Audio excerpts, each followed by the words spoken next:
Have you ever had one of those days where you just wish your family would act differently?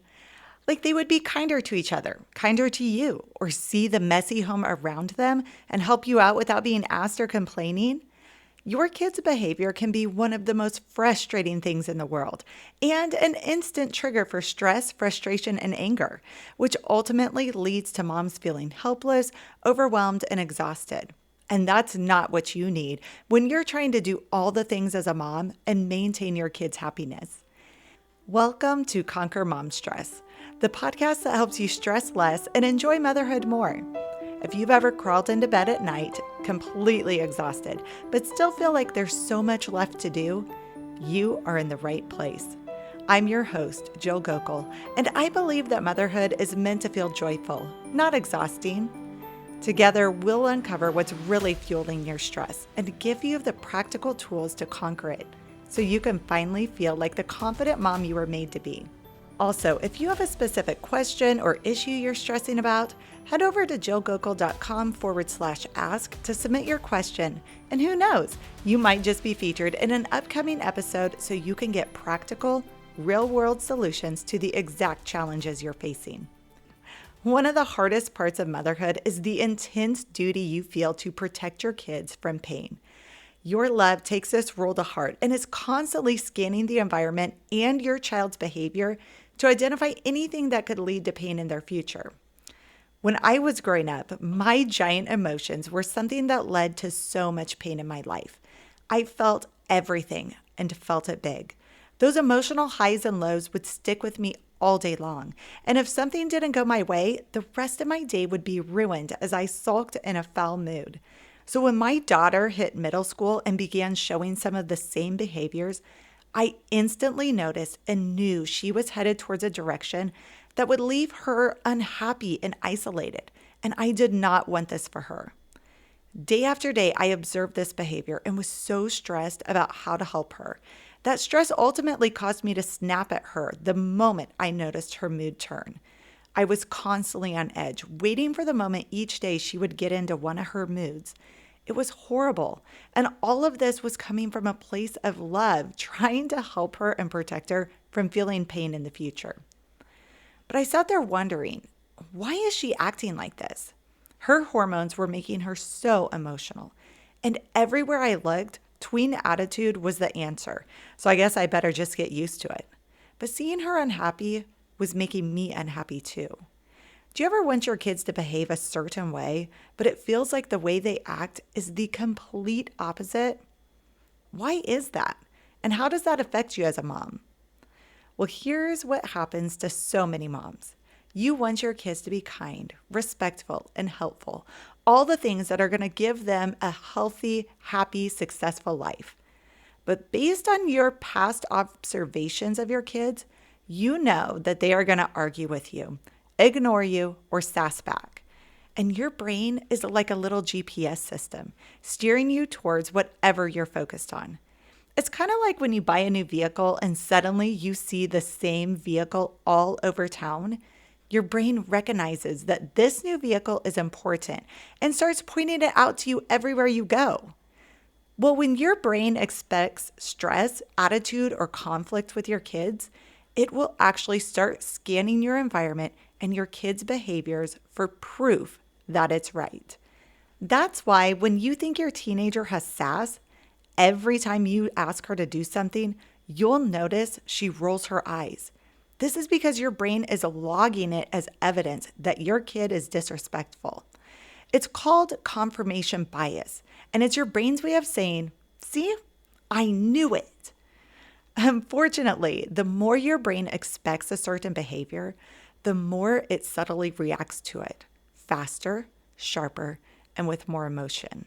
It's like your stress response is on standby before the problem even starts, because despite how you want your kids to act, you are expecting that the thing you don't want to happen is going to happen. Here's the thing. In life, you don't get what you want. You get what you expect. This may be surprising, but your thoughts create your reality. Listen, your thoughts are not just ideas floating in your head.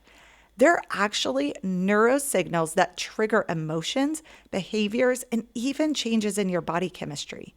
Your brain is a prediction machine. Its number one job is to keep you safe. So when you expect things like, my kids never listen, or this morning's going to be chaotic, your brain starts looking for signs of this, even if nothing's happened yet. This is called predictive coding, and it's your brain's way of preparing for what it believes is about to happen. This is known as your expectations. Your body follows your thoughts. So once your brain predicts stress, it releases hormones like cortisol and adrenaline, signaling your body to go on high alert. Your heart beats faster, your breathing changes, and your muscles tense, all before your child even says a word. Your behavior mirrors your expectations. When you expect attitude, your tone automatically becomes more defensive. You sigh heavier, your patience shortens, and your face or posture communicates frustration. Your child's brain, which is wired for emotional mirroring, picks up on your tension and responds with tension. It's a vicious cycle. Now both of you are reacting to each other's stress, and boom, it confirms your original thought. See, I knew this would happen. That's how your thoughts literally bring your expectations to life. So how do you shift this? Henry Ford once said, whether you think you can or you think you can't, you're right. The same is true in motherhood. Whether you think your kids are going to act with kindness or with attitude, you'll find what you're looking for. So if the problem is that you get in life what you expect, not what you want, then the solution is to start expecting the behavior you want. But that's easier said than done because 95% of your thoughts run on autopilot. That's why you typically don't even realize that your expectations are different from your desires. They're subconscious thoughts that are happening without you even thinking about it. But the good news is there are 3 strategies you can use to harness the biology of your brain to change what you're expecting so you can create the life you desire. Strategy number 1 for aligning your expectations to your desires is to uncover your subconscious thoughts and expectations. This is a tricky one because you can mislabel your desires as expectations. I would tell my kids all the time, I expect you to talk to each other with kindness and respect. But in reality, I was telling them how I wanted them to act when I was actually expecting them to bicker, complain, and tear each other down. You can uncover your subconscious expectations by simply paying attention to what's coming out of your mouth. Luke chapter 6, verse 45 says that out of the abundance of the heart, the mouth speaks. The words you are saying are a huge indicator of your expectations. If you're talking with a friend and complaining about how messy your kid is, that's a clue that you're expecting your kid to be messy and not clean up after themselves. That feels backwards though, doesn't it? It seems like you are observing a behavior first and then voicing it afterwards. But the reality is you are voicing the behavior you expected. It was the behavior that your brain was looking for through its confirmation bias. And what you observed was simply evidence that your brain was pointing out that you were right. So when you hear yourself complaining about a behavior, realize that you are voicing your subconscious expectation. Once you become aware of that expectation, it stops the spiral of stress in your body and puts you into a calming state so you can show up more peacefully for your kids. And not only that, but once you become aware of an expectation, you have the power to change it. Strategy number 2 is to speak the expectation you want. This is where you are going to stop declaring the observations you've seen in the past and start expecting a different behavior. Remember, your brain's job is to prove that whatever you think or say is correct. So stop thinking and talking about the behaviors you don't want. That keeps you in a stress loop, constantly primed for fight or flight, using your body's energy to prepare for a conflict that hasn't even happened yet. Every time you bring up those old behaviors in your mind or out loud, you are telling yourself the lie that your kid is going to continue behaving this way. You are not a fortune teller. You cannot see into the future with 100% accuracy. So you don't know without a doubt that that behavior is going to continue. However, if you use these past behaviors as a predictor of the future, your brain will prove you're right. Do you see how your expectations create your reality? Instead, focus your brain on the behavior you desire so that it can go to work finding evidence that that behavior is true. You do this by speaking about the behavior you want to see instead of the past behavior you don't want. You're, in essence, encoding your brain with a new expectation. Make a conscious effort to point out to your children how they are behaving in the way you want. You can say something like, "Thank you for being so respectful and following directions when I asked you to put your clothes in the laundry basket. I really appreciate that. It helps me so much with keeping the house picked up." When your brain hears those words, it will double down on finding all the ways your child is being respectful, following directions, and helping around the house. Not to mention, you're interacting lovingly with your child, which causes your brain to release dopamine and serotonin, the feel-good bonding chemicals. Those chemicals lower cortisol, slow your heart rate, and make you more patient and warm. Your tone softens, your body language relaxes, and it fosters a closer connection with your child. This leads to less mom guilt and less feeling like you're failing as a mom. As a bonus, research shows that the brain loves consistency. So when your child hears your positive expectation often enough, they subconsciously start to rise to meet it. Every school day, I ask my 5 kids to go get their shoes on, fill up their water bottles, grab their backpacks, and hop in the van. I can't tell you how many times only one kid has taken action right away while the others keep playing. The moment I boast about this one child, thanking them for following directions and getting their shoes on, the other 4 come racing in so that they can receive positive reinforcement too. It's hilarious. And this positive reinforcement boosts your reward center part of the brain, giving you a quick burst of energy, confidence, and self-love. You really do feel like a good mom in that moment. And strategy number 3 to making your expectations aligned with your desires is to utilize the power of prayer. Sometimes you don't have the opportunity to speak your expectations to others. You're so far down the spiral of expecting their past behaviors to continue that you can't point out the positive ways your child is acting. That's where God comes in. Ask Him daily to bless your child with the behavior you desire and to help you see evidence of this every day. As a mom, you can feel consumed about what you need to do differently to help your child. This pressure can become unbearable when you don't have the solution or when the results don't happen immediately.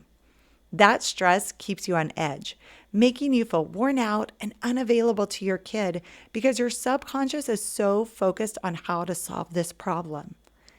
Going to God in prayer allows Him to fill the gaps with grace, doing the work for you and helping you to focus your mind on finding evidence of your new expectation that is in alignment with your desires. End your prayers with gratitude, thanking God for the behavior you're asking for from your child and for giving you the eyes to see this change. Colossians chapter 2, verse 7 says that your faith will grow strong in the truth you were taught, and you will overflow with thankfulness. Thanking God before you see evidence of your prayer is a true act of faith. It declares your trust in Him, that He will grant you what you ask. A few years ago, I started a nightly prayer where I say a special prayer intention for each of my kids, asking for a behavior that I want to see in them and need help creating a new expectation. For my daughter, that prayer was for her and our whole family to have healthy emotions. The longer I said this prayer, the more I began expecting her to behave differently. Instead of fearing she'd spiral into an emotional meltdown and sulk all day long, I began to believe and expect that she can manage her emotions in a healthy way. And you know what? My brain works every day to prove that expectation is correct. Just the other day, my husband commented on my daughter being emotional, and I responded that she has really grown in her emotional maturity, that she was able to calm herself down quickly and adjust her mood back to one that was positive despite things not going her way. My brain could have easily seen her initial emotions and used that as evidence that she was on an emotional roller coaster. But because I used these 3 strategies to create a new expectation, I interpreted her behavior differently. And do you know what? That allowed me to show up differently for her. I was calm, patient, and loving as I allowed her to process her emotions instead of snapping at her like I had in the past. We both walked away from the moment feeling good, and that's ultimately what we all want as moms, a family that is happy, connected, and growing together. So the next time you find yourself frustrated with your family's behaviors or attitudes, remember these 3 strategies to create a new expectation and create the life you desire. Strategy number 1, uncover your subconscious thoughts and expectations. Strategy number 2, speak the expectation you want. And strategy number 3, utilize the power of prayer. Use this time to think about one behavior you would like to see changed and come up with a prayer to say daily. Say it, believe it, and watch what happens.